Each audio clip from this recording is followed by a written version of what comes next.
Memory devices की हम बात करते हैं तो इसमें वर्चुअल मेमोरी आती है। वर्चुअल मेमोरी क्या होती है? वर्चुअल मेमोरी में हम जो मेन मेमोरी सिस्टम होता है, जो हार्ड डिस्क होती है, हम सॉफ्टवेयर की मदद से हार्ड डिस्क मेन मेमोरी जो है हमारी, उसका कोई पोर्शन या स्मॉल पार्ट उसको हम स्पेसिफाई कर लेते हैं कि ये हमारे पास वर्चुअल मेमोरी है। इस मेमोरी में जो सिस्टम प्रोग्राम होता है वो मेमोरी को डिवाइड करता है, ब्रेक कर देता है छोटे छोटे मेमोरी सेगमेंट्स में। इन मेमोरी सेगमेंट्स को हम क्या कहते हैं? पेजेस। इन पेजेस की मदद से हम मेन मेमोरी को एफिशिएंट तरीके से, अच्छे तरीके से यूज कर सकते हैं। इसके बाद है कैशे मेमोरी। कैशे मेमोरी जो सी है, इसकी स्पीड बहुत ज़्यादा है, मेन मेमोरी से इसकी स्पीड ज़्यादा होती है, इसका एक्सेस टाइम भी जो सा है वो ज़्यादा होता है। एक्सेस टाइम जो सा है कैशे मेमोरी का, वो 15 से 25 नैनो सेकंड का भी 1000 बाइट्स। और मैन मेमोरी को अगर हम इससे कंपेयर करें या इसका हम जायजा लें तो मैन मेमोरी का जो एक्सेस टाइम है वो 60 to 80, 60 से 80 नैनो सेकेंड। इसका मतलब है कि कैशे मेमोरी बहुत कम टाइम में जो चीज़ हम एक्सेस कराना चाहते हैं वो कर सकते हैं। ये मेमोरी जो सी है ये बहुत ज़्यादा होती है, इसकी ये स्पीड जो सी कंप्यूटर सिस्टम उसको बढ़ाती है। ये क्या करती है कि ये जो करेंटली यूज़ होते हैं, जो मौजूदा यूटिलाइज हो होते हैं, जितनी भी इंस्ट्रक्शंस होती हैं, जो भी हदायत होती हैं, इनको वो सेव कर लेती है और फ़ौरन ही उसको यूटिलाइज करा देती है। ये कैशे मेमोरी कहलाती है, जो कि एक फास्ट मेमोरी। इसके बाद अगर हम बात करें तो हमारे पास मेमोरी की जो नेक्स्ट टाइप आती है उसको हम कहते हैं फ्लैश मेमोरी। ये नॉन वोलेटाइल मेमोरी है, ये वोल्टेज पे डिपेंडेंट नहीं कर सकती। ये यूज़र इसको आसानी से अल्टर कर सकता है, इसको इस्तेमाल कर सकता है, इसमें चीज़ें जो सी हैं वो डाल सकता है, सेव कर सकता है, डिलीट कर सकता है। मौजूदा जो दौर आ रहा है, जो हमारा अभी वक्त चल रहा है, वो फ्लैश मेमोरी का। तमाम नई आईओ डिवाइसेस में ये फीचर शामिल है। और हम इस फ्लैश मेमोरी की वजह से अपने सिस्टम की स्टोरेज कैपेसिटी को, सिस्टम में जो सेविंग की जगह होती है या स्टोरेज की जगह होती है, उसको हम बढ़ा सकते हैं, आसानी के साथ उसको इन्हांस कर सकते हैं। आजकल के दौर में बहुत किस्म की फ्लैश डिवाइसेस जो सी हैं या फ्लैश मेमोरी चिप्स वो मार्केट में अवेलेबल है। इसके बाद हम बात करते हैं सिम की। सिम से क्या बनता है? सिम से बनता है सिंगल इनलाइन मेमोरी मॉड्यूल। ये स्मॉल सर्किट बोर्ड होता है जिसके ऊपर रैम की चिप्स जो सी हैं वो लगाई जाती हैं, प्लेस की जाती है। ये 32 बिट्स की फॉर्म में, ये 32 बिट्स की फॉर्म में डाटा को स्टोर करते हैं।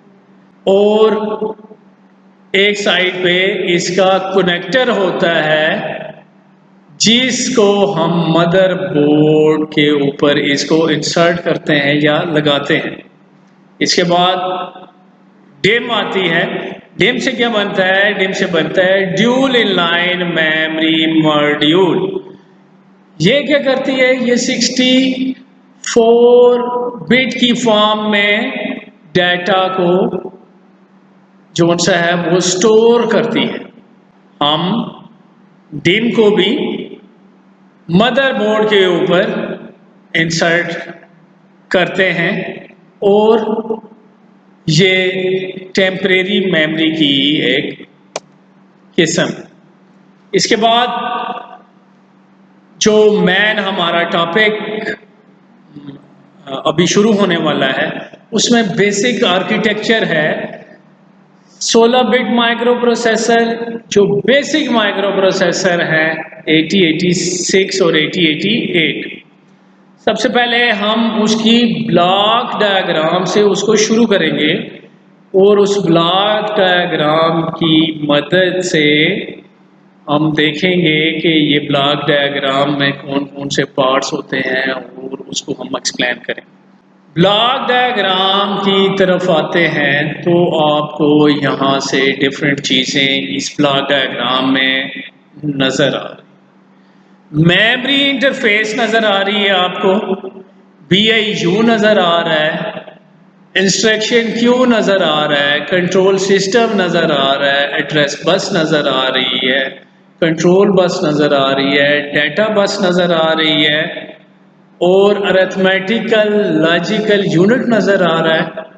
ऑपरेंड्स नज़र आ रहे हैं जिनके ऊपर वो चीज़ें या वो डाटा जिसके ऊपर एक्चुअल में ऑपरेशन परफॉर्म किया जाता है वो है। उसके बाद फ्लैग्स हैं, फ्लैग्स कोई भी कंडीशन शो करने के लिए यूटिलाइज किए जाते हैं। डिफरेंट रजिस्टर्स हैं, वो डिफरेंट कामों के लिए इस्तेमाल किए जाते हैं। ये सारी चीज़ें इस ब्लॉक डायग्राम में मौजूद हैं कि जो 8086 या 8088 माइक्रो प्रोसेसर है वो किस तरह अपना काम परफॉर्म करते हैं। इंस्ट्रक्शन क्यू क्या होता है कि इंस्ट्रक्शन क्यू में डिफरेंट इंस्ट्रक्शंस जो उनसी होती है, जो डिफरेंट इंस्ट्रक्शंस होती हैं इंस्ट्रक्शन क्यू में।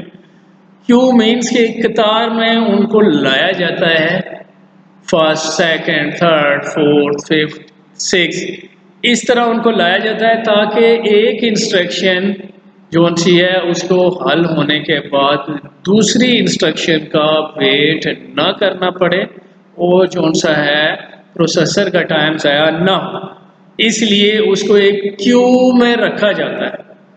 अब बेसिक काम जो सा है अरिथमेटिक लॉजिक यूनिट का है, ठीक है, जो ये सारी परफॉर्मेंस करता है जिसमें अरिथमेटिक और लॉजिकल ऑपरेशंस इन्वॉल्व होते हैं।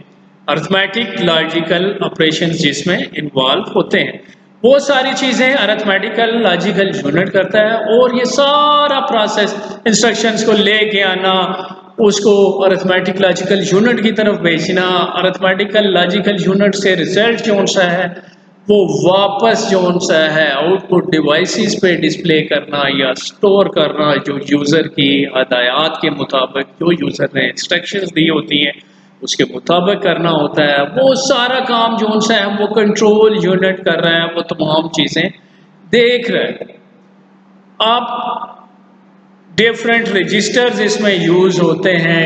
रजिस्टर टेम्परेरी स्टोरेज लोकेशन होती है माइक्रो प्रोसेसर में, डिफरेंट पर्पस के लिए इनको यूटिलाइज किया जाता है, फ्लैग्स को यूटिलाइज किया जाता है, मेमोरी को यूज किया जाता है, उनमें से इंस्ट्रक्शन को लाया जाता है या डायरेक्ट जो आईओ डिवाइसेस होती हैं वहाँ से भी इंस्ट्रक्शंस आ सकती हैं। ये सारा काम जो सा है ये माइक्रो प्रोसेसर अंजाम देता है। अब